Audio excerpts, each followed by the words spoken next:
먼저 R에 대해서 이제 분석, 통계 분석이라고 하는데 기업체에서 실제 하는 R 분석, 통계 분석은 뭐고 그 다음에 통계 분석과 유사한 데이터 마이닝은 뭔지 또는 최근에 나오는 뭐 머신러닝은 뭔지 그런 개념들에 대해서 좀 알아보는 시간을 갖도록 하겠습니다. 왜냐하면 이런 분석들에 대한 목적 또는 방향, 범위를 모르면 실제 R 분석이 어디에 쓰이는지 그런 부분에 대해서 저희가 그 방향성을 얻고 좀 흩어지게 됩니다. 그래서 방향성을 갖고 이틀차, 3일차 내용을 배우시는 게 좋을 것 같아서 말씀드린 거고요. 최근에는 R에 대해서 이제 많이 접하시고 그다음에 여기 오신 분들은 R이 뭔지 아시고 그다음 궁금하시니까 오셔서 R에 대해서 좀 거부감이 없으신데 실질적으로 2, 3년 전만 해도 아까 말씀드렸다시피 통계 분석 또는 뭐 빅데이터 분석, 데이터 분석 그러면 세스나 사스라고 표현되는 이 고가의 외국 그 솔루션이 전부인 세계가 있었습니다. 거의 시장의 90%, 95%를 세스가 다 독점을 하고 있던 시장이었죠. 근데 이게 한 2, 3년 전부터 빅데이터가 시작되면서 이제 R이 많이 들어오게 됐습니다. 그래서 실제 기업체에서 이제 현장에 계시는 또는 의사결정권자들의 관점에서는 R이라고 하면 그때 당시만 해도 소셜 네트워크나 SNS 분석의 일부 국한돼서 사용되는 걸로 인식을 하고 있었습니다. 그게 왜 그러냐면 초창기에 외부에서 이제 접해질 때가 기존에 세스가 많이 깔려 있는데 왜 R이 필요했을까라고 보면 빅데이터처럼 데이터 사이즈가 방대할 때는 이게 병렬로 수행이 돼야 되는데 세스 같은 경우는 원머신, 즉 서버 하나에 성능 좋은 데서 돌아가게 됐던 거죠. 이거를 서버를 저희가 이제 하드비라고 표현하는 여러 개의 그 저가의 서버에 나눠서 얘네가 병렬 연산 처리를 하면 비용 효율이 상당히 높고 빅데이터를 처리가 가능합니다. 그런 데이터 사이즈가 나올 수 있는 게 소셜 네트워크나 SNS 쪽이죠. 그래서 구글이 그쪽에서 초창기에 많이 발전을 한 거고 그래서 R이 이쪽 주제로 사용되는 걸로 소개되다 보니까 국내에서 기업에서 하시는 분들은 이거 소셜 네트워크나 SNS만 하는 분석 툴이다 라고 생각을 했었고 실제 이런 관점에서 이제 학계 중심으로 R을 많이 쓰기 시작을 했었죠. 그런데 그때 이제 2, 3년 전에 문제가 생깁니다. 이게 다 메모리로 데이터를 올려서 초반에는 작업을 하다 보니까 얘가 데이터 사이즈가 뭐 200메가, 300메가 또는 1기가만 돼도 얘가 가다가 멈춰버리죠. 근데 최근에는 이런 것들을 파일 단위로 분석하는 R의 패키지가 많이 나와서 사실 이런 문제들은 없어졌습니다.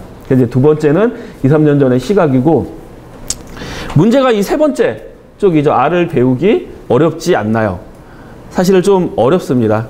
제가 봐도 좀 어렵고 특히나 뒤쪽에서 말씀드렸지만 단순히 R이 이제 기계어와 가깝고 그 다음에 통계적인 개념도 필요하고 그 다음에 저희가 분석을 하기 위해서는 실질적으로 기업에 있는 데이터를 활용해야 되기 때문에 그럼 데이터에 대한 이해도 필요하고 이런 여러 가지 이유 때문에 R 자체가 좀 어렵고 다만 오늘부터 하는 3일간 교육은 좀 쉽게 가기 때문에 좀 쉽게 배울 수 있는 방법이 있지 않나 생각이 됩니다.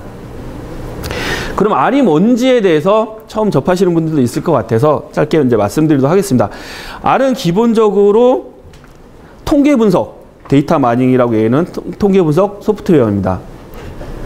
실질적으로 뭐 요새 최근에 이제 많이 각광을 받는 게 딥러닝 때문에 파이썬이라는 그 통계 툴도 있죠. 이제 파이썬하고 R하고 차이점을 보자면 이 R은 통계 분석이나 데이터 마이닝 쪽에 이제 통계 분석 쪽, 데이터 핸들링 쪽에 강점이 있고, 즉 기본, 그다음 고급 과정 쪽이고, 그다음에 파이썬 같은 경우는 딥러닝 중심의 패키지가 많이 들어가 있었습니다. 그래서 오히려 지금 기업체 현장에서 쓰시기에는 제가 개인적인 생각에서는 이 R이 파이썬보다 좀 맞지 않나라고 생각이 들고요.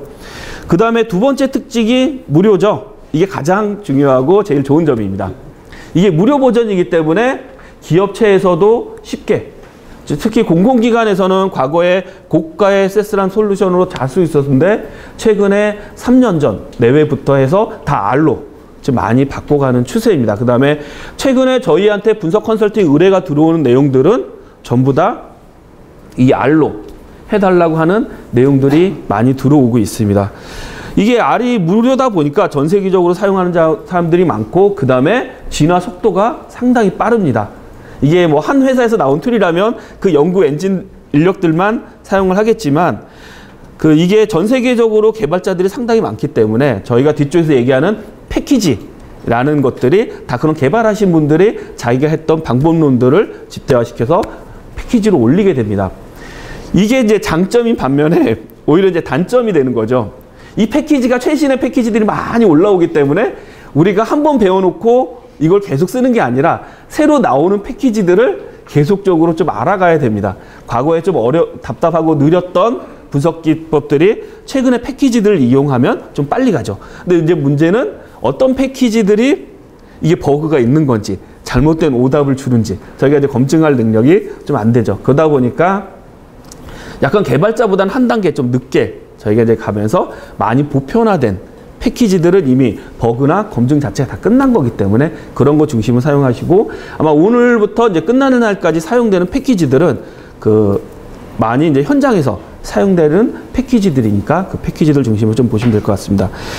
그 다음에 세 번째 특징이 아까 말씀드렸던 이제 파이썬이나 세스와 비교해서 다른 좀 강점을 갖고 있는 게 R이 쉽게 그래픽적인 기능을 많이 합니다.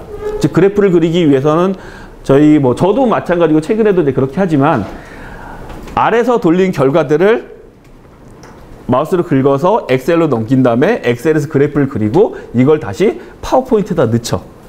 이게 이제 그래프를 이쁘게 그릴 때는 이제 그렇게 하지만 예전에 세스로 분석을 할 때 실질적으로 그런 작업을 무조건 했었어야 됩니다.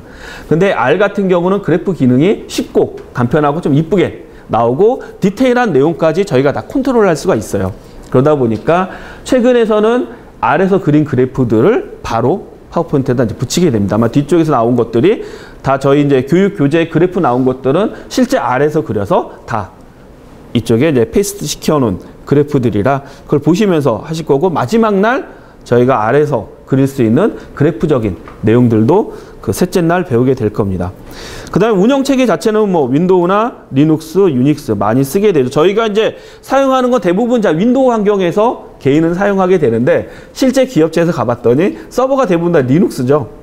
리눅스다 보니까 리눅스 창에서는 원격으로 붙어서 작업을 해야 됩니다. 근데 인터페이스 자체는 동일하기 때문에 아마 이 교육하신 내용하고 실제 가셔서 하시는 내용들은 어려울 게 없고 단지 그 인터페이스를 붙이는 서버에 접근하는 작업이 조금 어려우실 텐데 그 부분도 이후에 오늘 교육에서 이제 배우시게 될 겁니다. 그 다음에 커뮤니티라고 해서 좀 이 R이 좋은 게 아까 말씀드린 대로 R이 예전에는 메모리 사이즈 한계 때문에 다 메모리 작업이다 보니까 저희가 실제로 가면은 뭐 10기가, 20기가 되는 데이터들을 한 번에 분석을 돌렸어야 됩니다. 근데 이거를 처리하기 위해서는 2TB의 서버를, 메모리가 2TB인 서버를 넣어도 얘가 안 돌아가요. 단순히 데이터만 올리는 게 아니라 연산을 하기 위해서는 10배 이상의 리소스가 필요하다 보니까 2TB짜리 그걸 붙여놔도 10기가 데이터를 수행을 연산을 못했는데 10기가 조인하기 위해서는 이게 엄청난 리소스가 필요하거든요.